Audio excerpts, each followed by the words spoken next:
So 36 years Portugal Day festivities, and there's a committee every year, councilman, that gets together and basically runs the parade. Is that how it works? One good thing about our community, and I think it's probably similar in other cultural organizations, we have representatives from all the different Portuguese-related clubs, whether it's our Lions Club, whether it's the Portuguese Club up on the highway, whether it's the Portuguese Boy and Girl Scout groups, the church obviously has representatives, and our youth soccer club has representatives. So there's a committee made up of probably about 14 to 20 people that sit together and discuss and argue and everything else that goes along with it, and we put together a parade. And what's nice about it is it's not one organization doing it all. It's a conglomerate of members of all the organizations. Now, Portugal Day and the history of Portugal Day is to keep the culture going. Was that the reason it was formed? Well, Portugal Day is true Portugal Day is June 10th. June 10th is the anniversary of a famous poet in Portugal, Camões, Luís de Camões, and he, in part of his poetry, was to keep was focusing on the Portuguese culture and keeping Portuguese culture alive, and so that's why communities outside of Portugal use that day as the magical day to celebrate Portugal Week. Okay, we're going to take a break and then come back and talk more about the parade and the festivities of Portugal Day here in the city of Elizabeth. For Councilman Manny Grova, please stay with us after these messages.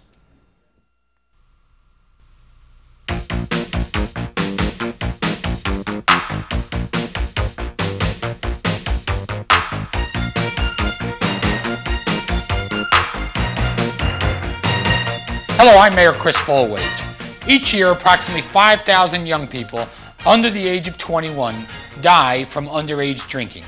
In Elizabeth, businesses who sell alcohol to minors can face up to 45 days suspension or lose their liquor license. You must be 21 to purchase, possess, or consume alcohol.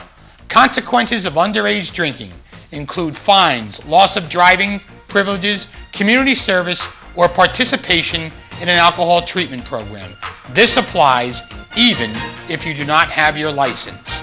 With prom and graduation season approaching, remember, the keys to your car can be the key to your future. Do not drink and drive. Welcome back to our city. One thing I missed in the opening remarks, on Sunday, May 24th at 11 o'clock, a Cuban Independence celebration will happen. This event will begin with a parade that starts at Elizabeth Avenue and Front Street and will go to the front of City Hall. Participants will place flowers on the footsteps of the statue of Cuban independence leader Jose Marti. The parade will then return to the Cuban Club for a reception featuring music, Cuban artifacts, and memorabilia. Councilman Grova, the Portuguese presence in our city has continued to grow through the years. Maybe you can talk a little bit about some of their contributions to our community in the different areas and fields. Well, I think the main point that a lot of people of non-Portuguese descent can enjoy is the restaurants. And you know, our country, my parents' and my ancestors' country of Portugal is famous worldwide for their gastronomy. And so they have, in our city, we have probably about 50 restaurants of Portuguese cuisine, and they are always jam-packed because Portuguese food's good. You can, no bias in that no statement. Bias at all. No, not at all. But that's one of the main, I think, one of the biggest contributions. And then obviously, if you drive around, they take pride in their homes, and they take pride where they live. So they try to keep their homes and their property, maintained and kept clean, and that's important, because when you're driving down streets of Elizabeth, it's nice to see pretty houses and that stuff. But also in the education field and the political field, I mean, you're the first elected member of the Portuguese community in office, as well as served in a prosecutor's office for a period of time. So people are getting extremely active in the community. Well, I mean, it's one big aspect when we talk about culture is the Portuguese are very, very focused on family.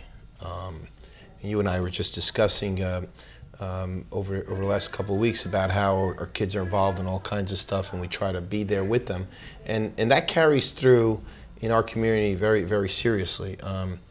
The kids, if they go to anything, whether they go to a fishing derby or parents go with them. There's none of this, letting the kids kind of do their own thing and see what happens. We try. Our community is very focused on family and kind of pushing our kids to get educated and to succeed. And I mean, I can give you an example. I mean, I'm a kid. My father had fourth grade education, and he may not have known much of what I was studying, but he knew that I had to do my homework. And so it was really stressed upon me by both my parents to do well in school, and fortunately I did, and today I'm an attorney and everything else. But that part of it is something really dear to the Portuguese. And Councilman, Portugal Day Committee also selects a Grand Marshal. Are you part of that committee, or how does that committee function work, and who are the honorees this year? Well, the Grand Marshal process is very unique. We have an open forum. Anybody who wants to bring forth a name with a resume and speak a little bit about that person.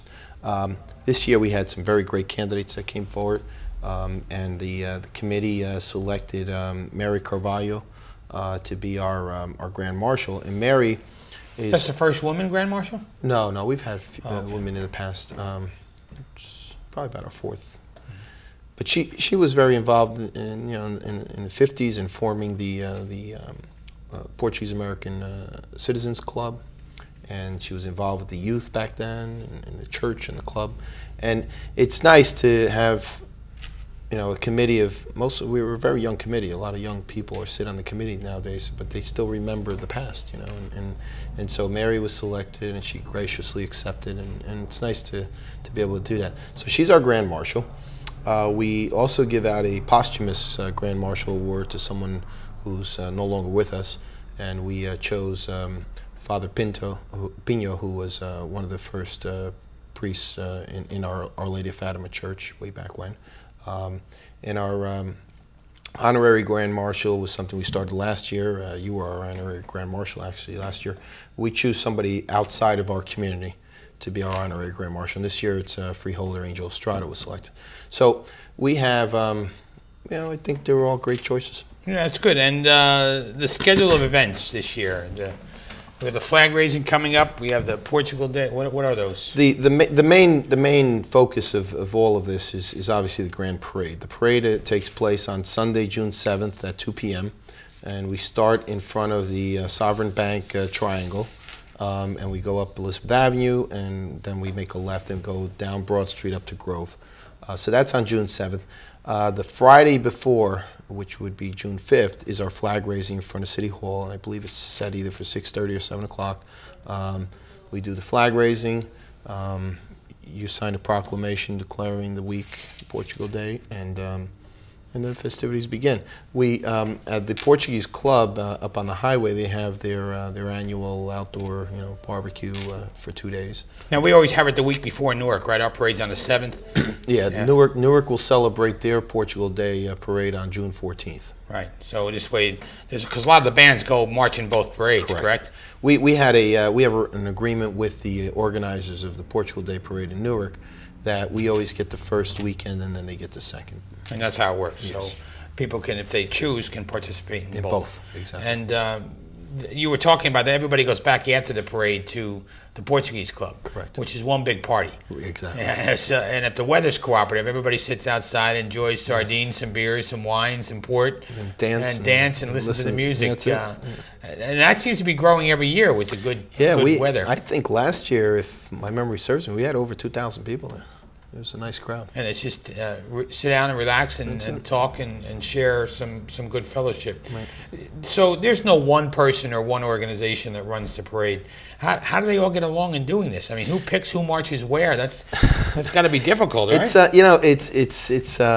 It's a unique situation. We've been doing it for so many years that it kind of just all falls into place.